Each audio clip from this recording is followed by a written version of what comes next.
Hi, this is Joe again with another review. For the sake of this video, we'll be discussing the 1954 horror movie, Them, starring James Whitmore Sr. And Edmund Gwynn. Of course, this movie came at a time where most of the horror slash science fiction films were based on some kind of scientific experiment or some kind of crazy monster that starts killing people. In this case, the movie Them, the monster had to be radioactive ants who grow to gigantic size after the nuclear attack and nuclear bombing tests that were done in the desert in New Mexico. And you have a bunch of local cops, the FBI, and of course scientists joined together to defeat these giant ants and to wipe them out. And it's basically what the plot is. It does start off kind of like a little bit of a mystery, like most of these movies did. Of course, Them came out in 1954, which is the year that Godzilla, the very first Godzilla movie ever came out. So you have, I don't know if Them came out before or after Godzilla did, but it came out the same year.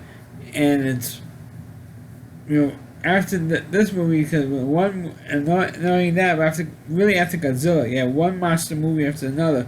Not even with Godzilla, but you have movies like Them, you have Tarantula, you have all these other bunch of movies about outer space, either space aliens or an animal that goes to 100 times, or maybe even 200 times its size, and attacking humans.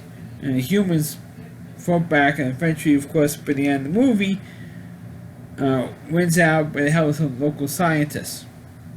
And like I said, it's a stereotypical movie, and it's regardless one of the better ones, because I think it was really one of the first ones after Godzilla. But so with so many of them in the 1950s, I mean, you can get tired of them because you know what's going to happen at the end, and the creature gets killed at the end.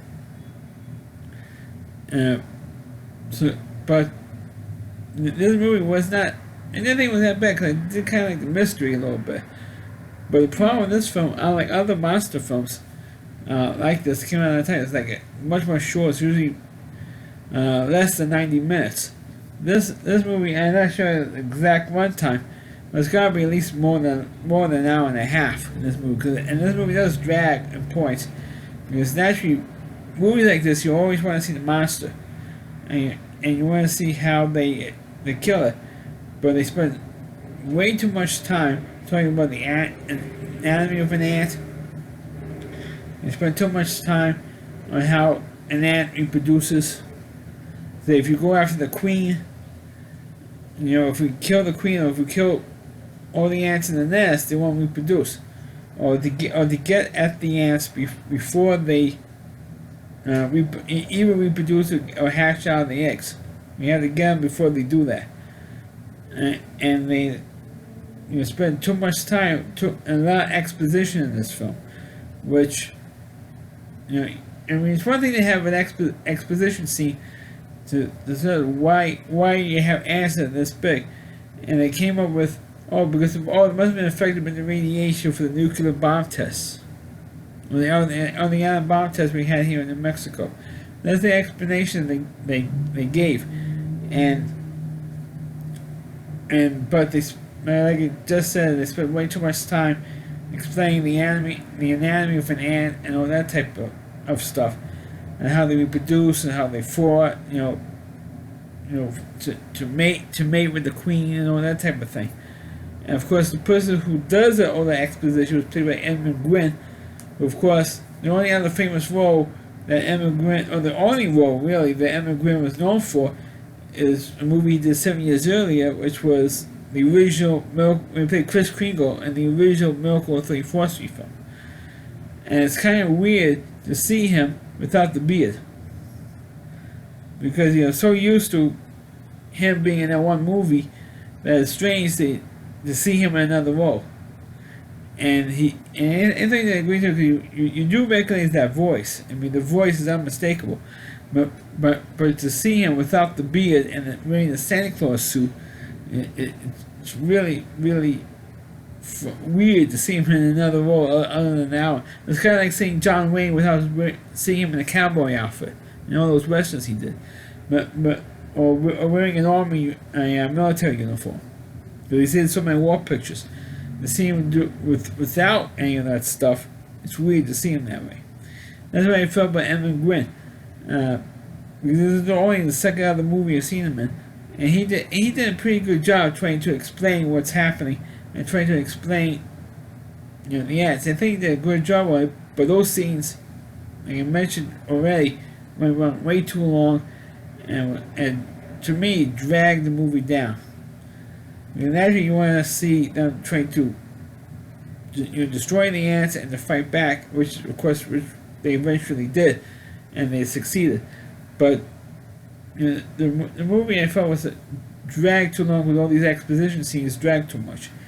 But Them was a good movie, especially in the beginning, trying to figure out the mystery. I thought the beginning of the film, I thought that was good. But then when it gets into the scientific stuff, drags the movie down. But I do recommend this movie, especially if you want to chalk it off to watch a 1950s horror film.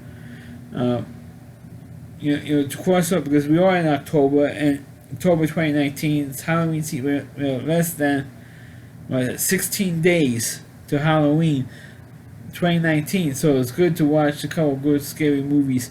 And I'm going to try and watch as many as I can before the end of October and do a review on for you. But for the conclude the movie, Them.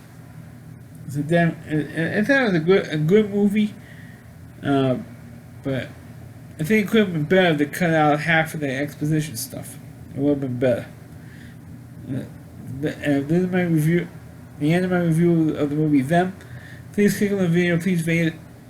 Please subscribe to my channel. Please forward this video to your Facebook pages. You can check out all my reviews and on my YouTube channel at RowdyC.com. That's all WDY. And that's C.com. That's the homepage of our reviewer. Chris Lee Moore. Please check out all of his videos on his website.